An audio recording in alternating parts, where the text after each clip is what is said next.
touristes et les pèlerins en Terre Sainte continuent d'augmenter. Mars 2018 a vu une augmentation de 34% par rapport à 2017 et de 63% par rapport à 2016.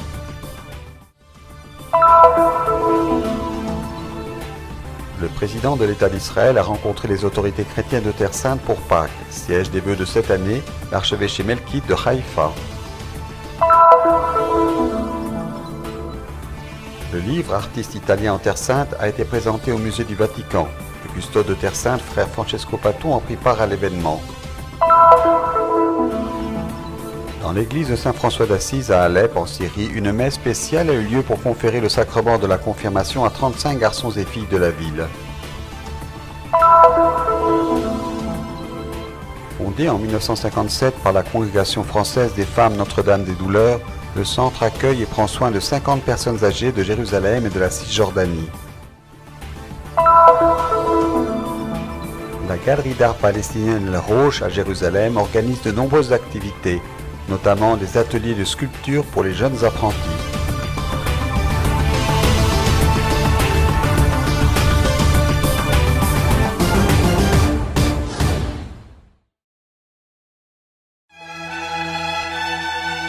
Le printemps arrive en Terre Sainte alors que la tendance à la croissance du tourisme se poursuit en Israël. L'expérience de cette semaine a été extraordinaire. En effet, il y a un très grand nombre de pèlerins venus du monde entier. Donc, même pour nos pèlerins, c'est vraiment une expérience forte, car elle nous fait comprendre comment la parole de Dieu a pris racine dans toutes les cultures du monde, et comment chacun trouve le moyen de vivre sa foi à partir de sa propre culture, foi qui est au fond la même.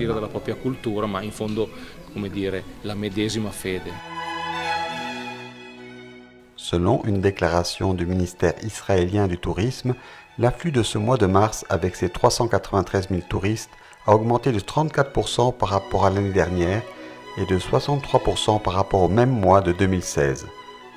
Au premier trimestre de 2018, le nombre de touristes qui ont touché cette terre s'élève à environ 1 million, 30% de plus qu'à la même période de 2017 et 58% de plus par rapport à 2016.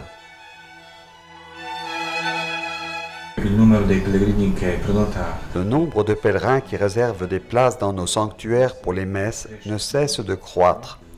En comparant 2016 et 2018, nous voyons que la croissance est d'environ 80%.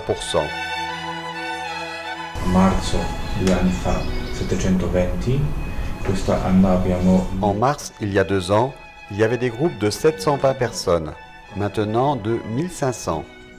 Même le nombre total le confirme. Plus de 25 000 il y a 2 ans, 58 000 cette année. C'est aussi un bon signe.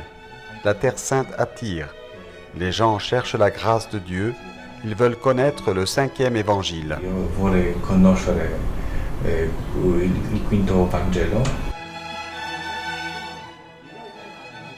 Avec le nombre de pèlerins qui augmente aussi les défis pour la réception dans les sanctuaires.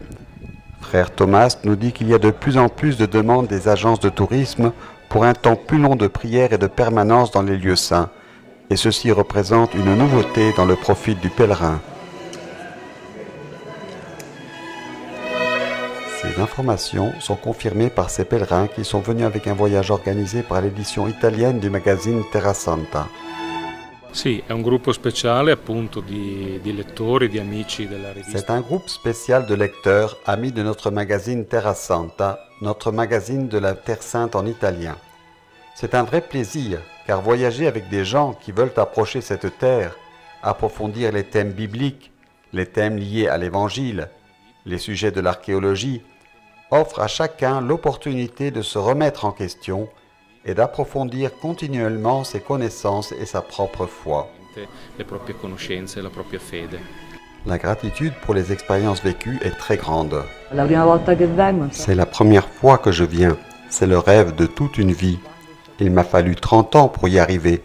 Et quand j'ai découvert que les franciscains étaient là depuis 800 ans, j'ai pensé qu'ils étaient les plus qualifiés pour faire ce pèlerinage. Je dois dire que je n'avais pas tort. C'est la 3e fois que je viens ici. La première, tu viens par curiosité, pour la foi, beaucoup de choses. La seconde, parce que tant de choses t'ont échappé. Et puis tu reviens encore une troisième fois. È un'emozione.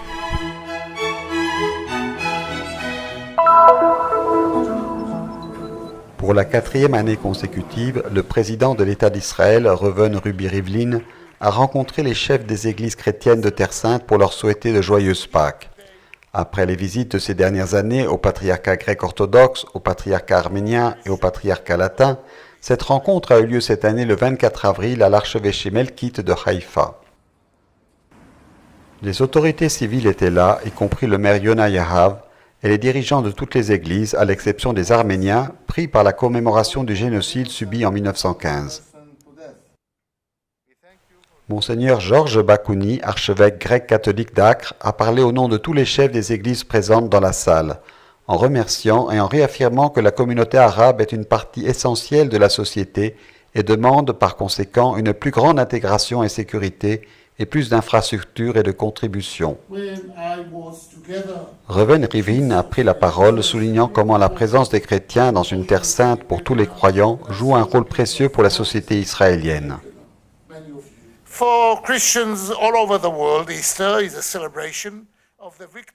Nous célébrons la fête de Pâques ici aujourd'hui. Pour les chrétiens du monde entier, Pâques est la célébration de la victoire de la vie sur la mort, un moment pour célébrer la vie et les nouveaux commencements. Alors aujourd'hui, nous célébrons ensemble ce miracle, le miracle de la vie. Nous célébrons ensemble parce qu'aujourd'hui, nous sommes une seule communauté. Nous ne sommes pas condamnés à vivre ensemble, a poursuivi le 10e président d'Israël. C'est notre destin de le faire. Nous essayons de travailler ensemble pour le meilleur.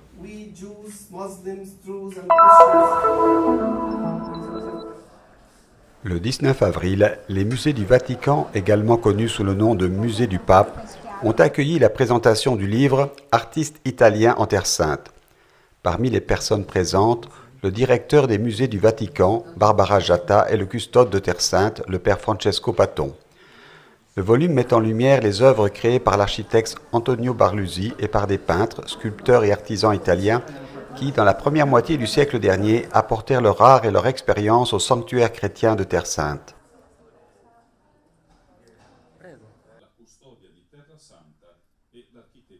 Tout ce qu'a fait Antonio Barluzzi, il l'a fait en homme de foi. J'oserais dire qu'il s'est pleinement identifié à l'esprit de la custodie franciscaine et à la spiritualité des lieux saints.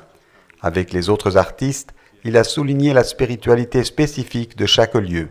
Che aveva l'obiettivo di evidenziare per ogni luogo la spiritualità del luogo.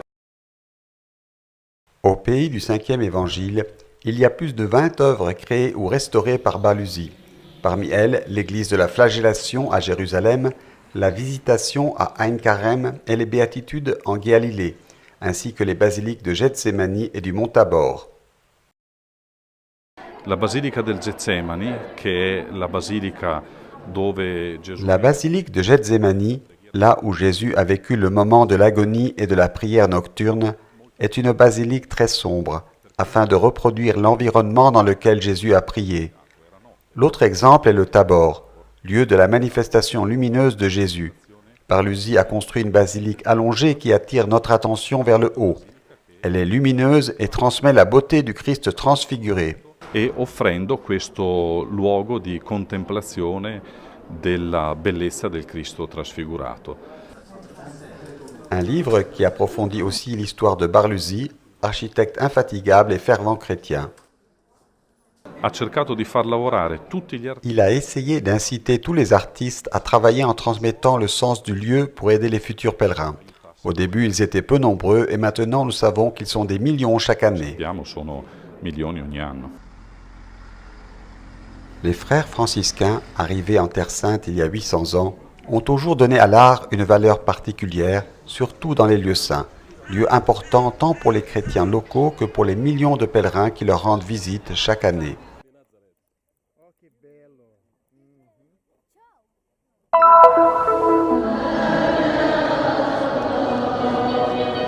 À une époque marquée par les troubles, la Sainte Messe célébrée dans l'église de Saint-François d'Assise à Alep, à l'occasion du sacrement de la confirmation de 35 garçons et filles, est un véritable signe d'espoir.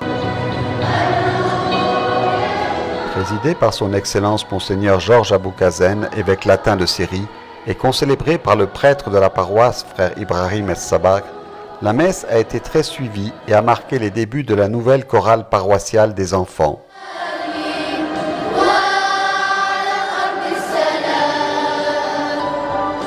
Pendant la messe a été lue une partie de la première lettre aux Corinthiens que l'évêque a ensuite repris dans son homélie. Le sacrement de la confirmation est fondamental pour la vie humaine. Personne ne peut dire que Christ est mon Seigneur sans inspiration du Saint-Esprit. Aboukazen a béni tous les confirmants les uns après les autres, les invitant à accepter le don du Saint-Esprit qu'ils ont reçu après avoir suivi un cours intensif durant lequel ils méditaient profondément sur la signification de ce mystère et sur l'importance de la présence du Saint-Esprit dans leur vie chrétienne. Les enfants ont ensuite présenté quelques objets à l'autel lors de l'offertoire qui reflètent leurs grandes aspirations. Parmi ceux-ci, il y a un petit tableau qui dit « Paix pour la Syrie ».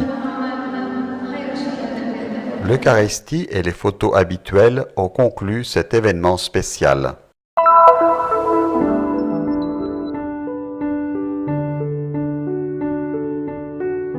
À la périphérie du Mont des Oliviers, à Jérusalem, se trouve depuis 60 ans la maison de retraite Notre-Dame des Douleurs, un centre d'accueil pour personnes âgées. Le centre a été fondé par la Congrégation française des filles de Notre-Dame des Douleurs, suivant le charisme de l'ordre de servir et de prendre soin des personnes âgées. Our mission, it's to welcome everybody here. Notre mission est d'accueillir toutes les personnes âgées, même si elles sont démunies. Nous voulons prendre soin d'elles. And we want to take care of him. Je suis ici depuis 4 ans pour aider et servir les personnes âgées pour leurs besoins. Je tiens beaucoup à elles. Quand je les regarde, c'est Jésus qui est là devant moi.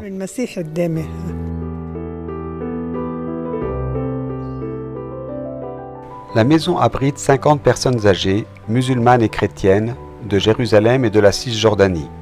Tous sont suivis par un personnel médical spécialisé et différents assistants. En plus des sœurs, il y a aussi des volontaires étrangers qui aident et font une expérience.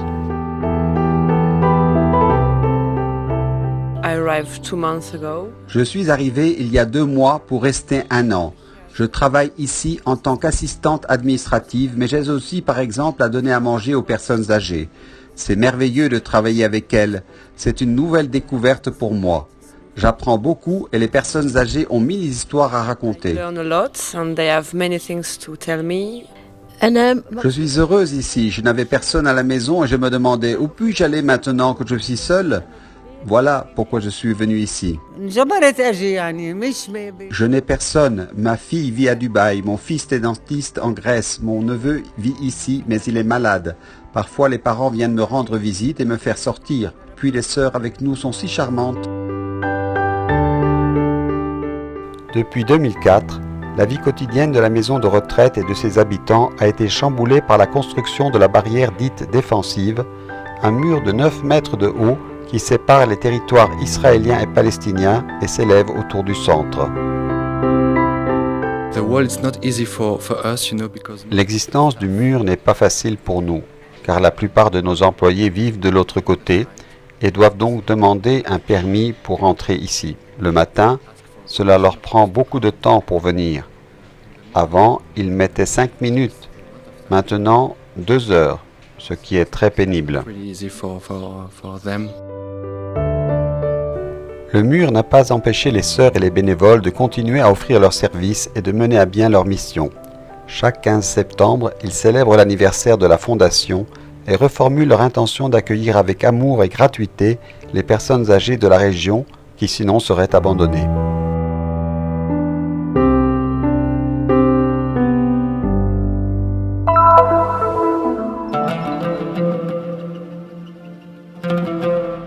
La cour d'art palestinien El Hosh, inaugurée en 2004, est un lieu pour tous ceux qui s'intéressent aux arts visuels et veulent découvrir cet aspect dans la vie culturelle de Jérusalem. Les expositions et les ateliers organisés sont coordonnés par une équipe composée de jeunes avec un fort intérêt pour la culture dans ses différentes composantes. حوش الفن الفلسطيني مهم Le جدا. travail de la cour d'art palestinien El Hosh est très important à Jérusalem. Avec notre travail, nous transférons l'art dans la rue et rassemblons les gens à travers l'art, considéré comme un instrument de changement dans la société de Jérusalem qui contribue à la formation de l'identité palestinienne. مختلفة من الفنون البصرية. La plupart des apprentis sont des filles qui ont beaucoup de passion, apprécient l'art et veulent apprendre et découvrir. اهتمامي في الدورة هاي بيجي من اهتمام شخصي. La sculpture est la première forme d'art connue des êtres humains et cet aspect est vraiment important pour moi. Si pour certains d'entre nous c'est une simple passion, pour d'autres c'est la bonne occasion de la transformer en profession. Certains d'entre nous sont seulement des passionnés. D'autres sont des étudiants en art qui veulent améliorer leurs compétences dans le domaine de la أدائهم sculpture. في هاي المادة بالذات في النحت.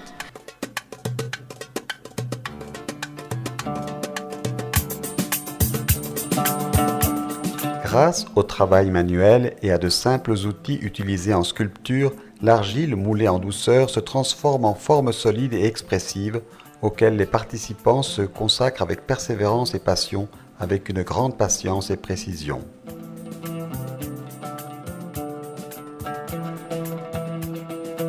بالبداية أنا بحاول بورش العمل. Nous commençons à utiliser de l'argile, un matériau facile à manipuler pour faire des sculptures et des œuvres d'art. Nous partageons des idées avec les membres du séminaire afin qu'ils puissent également faire un travail basé sur leur vie quotidienne. Les membres qui suivent le cours de sculpture viennent de différents endroits et certains d'entre eux font des études de médecine et d'ingénieur. Ce qui les unit, c'est leur amour pour la sculpture en général. وكان يوحدهم هو موضوع النحت.